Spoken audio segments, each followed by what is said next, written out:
Assalamualaikum, kami daripada Kumpulan 6 akan membincangkan tentang pertumbuhan ekonomi. Ahli Kumpulan 6 terdiri daripada 4 orang. Pembentangan ini akan membincangkan tentang pertumbuhan ekonomi. Jom kita kenali apa itu pertumbuhan ekonomi. Pertumbuhan ekonomi didefinisikan sebagai perkembangan aktiviti ekonomi atau pertambahan output sesebuah negara dari semasa ke semasa yang akan menyebabkan peningkatan KDNK benar. Mungkin anda tertanya-tanya, apakah fungsi pertumbuhan ekonomi ini? Fungsi pertumbuhan ekonomi ini dapat menjadi kayu pengukur terhadap prestasi pembangunan ekonomi sesebuah negara. Apakah itu kadar pertumbuhan ekonomi? Ia dipengaruhi oleh tingkat keluaran barang dan perkhidmatan. Seterusnya, apabila tingkat keluaran barang dan perkhidmatan dalam sebuah ekonomi meningkat, pertumbuhan ekonomi juga akan turut meningkat. Kemudian, kadar pertumbuhan ekonomi dapat diukur dengan persamaan yang berikut. Seterusnya, keluaran dalam negara kasar iaitu KDNK. KDNK bertujuan untuk mengukur ekonomi nasional sebuah negara. KDNK ialah jumlah nilai pasaran keseluruhan barangan dan perkhidmatan terakhir yang dikeluarkan dalam sebuah negara pada masa tertentu. KDNK boleh dinilai melalui 3 pendekatan, iaitu pendekatan produk, pendekatan pendapatan dan pendekatan perbelanjaan. Mengikut KDNK 2022 daripada Januari sehingga September 2022, pasaran ekuiti tempatan menunjukkan kemasukan aliran dana asing bersih bernilai 6.6 bilion dengan hampir keseluruhan jumlah pelaburan daripada pelabur institusi yang berasingan.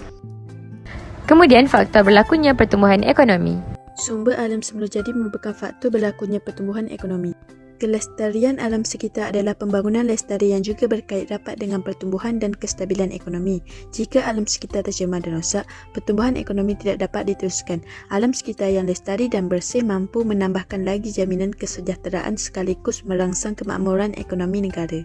Faktor yang seterusnya, jumlah penduduk dan bekalan tenaga buruh. Apabila jumlah penduduk di suatu tempat bertambah, maka tenaga buruh juga akan meningkat dan dapat menyumbang kepada aktiviti pengeluaran.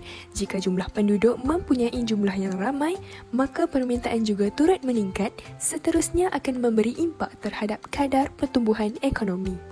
Kesimpulannya, bekalan tenaga buruh yang mencukupi menghasilkan produk yang lebih baik dan dapat meningkatkan pertumbuhan ekonomi.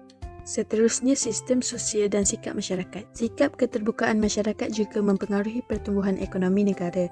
Tenaga kerja yang berpengetahuan adalah penting dan dapat meningkatkan daya saing, produktiviti dan pertumbuhan ekonomi negara melalui penjanaan idea serta reka cipta atau inovasi. Seterusnya kita akan bincangkan tentang pelaburan dalam aktiviti ekonomi. Pelaburan dalam aktiviti ekonomi ini bermaksud pelaburan dalam model fizikal yang akan meningkatkan jumlah model per buruh dan akan meningkatkan produktiviti buruh. Seterusnya, akibat pertumbuhan ekonomi. Penyediaan infrastruktur fizikal. Yang pertama, pembangunan infrastruktur pengangkutan darat di Malaysia. Pengangkutan merupakan nadi utama bagi aktiviti negara ini berikutan kerana ia mencakupi lebih 90% pengangkutan penumpang dan barangan berbanding pengangkutan lain. Pihak berkuasa memberi tumpuan terhadap pembangunan jaringan jalan berdasarkan rancangan pembangunan 5 tahun daripada rancangan pembangunan pertama Malaysia.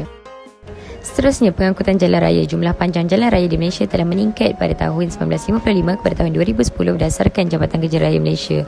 Kualiti pembangunan jalan boleh dikenal pasti dengan menggunakan kaedah contohnya road service level. Seterusnya, peningkatan taraf pendidikan penduduk. Pendidikan penting dalam sejarah kita. Usaha sama secara inovatif patut bermula dengan pendidikan yang merupakan aspek paling penting untuk pertumbuhan ekonomi. Masyarakat yang berpengetahuan boleh menyumbang kepada pembangunan ekonomi dan sosial negara. Seterusnya adalah peningkatan taraf keusahawanan penduduk.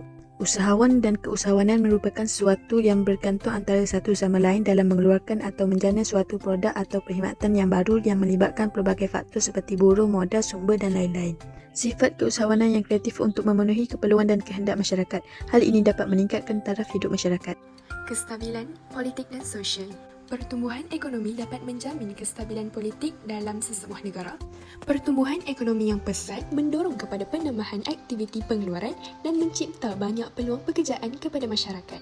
Oleh itu, kita dapat mengurangkan kadar pengangguran, seterusnya dapat mengurangkan masalah sosial seperti kes jenayah kecurian dan sebagainya. Selain itu, masalah sosial juga mempengaruhi pertumbuhan ekonomi.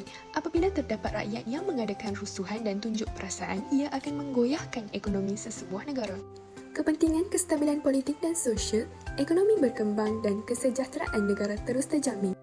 Isu kestabilan politik dan sosial yang memberi impak terhadap pertumbuhan ekonomi. pada 10 Oktober 2022 yang di-Pertuan Agong telah memperkenan bahawa Parlimen ke-14 dibubarkan melalui sistem demokrasi berparlimen dan tajam berperlembagaan. Beberapa hari kemudian selepas PRU ke-15, Malaysia menghadapi parlimen tergantung yang mengakibatkan ekonomi terjejas, antaranya Bursa Malaysia yang menunjukkan prestasi yang merosot. Apabila situasi ini berlaku, maka perundangan negara juga tergantung kerana setiap penggunaan wang kerajaan perlu dibentangkan dan mendapat kelulusan daripada parlimen. Selepas selesai pembentukan kerajaan, maka ekonomi akan semakin pulih. Isu seterusnya ialah isu pelaburan. Usaha menarik pelabur untuk menjadikan negara lebih maju. Terdapat 3 usaha yang boleh dilakukan oleh negara untuk menarik pelabur luar. Yang pertama, membina matlamat dasar pelaburan keseluruhan selaras dengan matlamat pembangunan negara. Yang kedua, menggalakkan pelaburan dan meningkatkan khidmat pelabur untuk memudahkan pelaburan direalisasikan. Yang ketiga, pentadbiran insentif cukai yang jelas dan telus. Itu sahaja daripada kami. Sekian, terima kasih.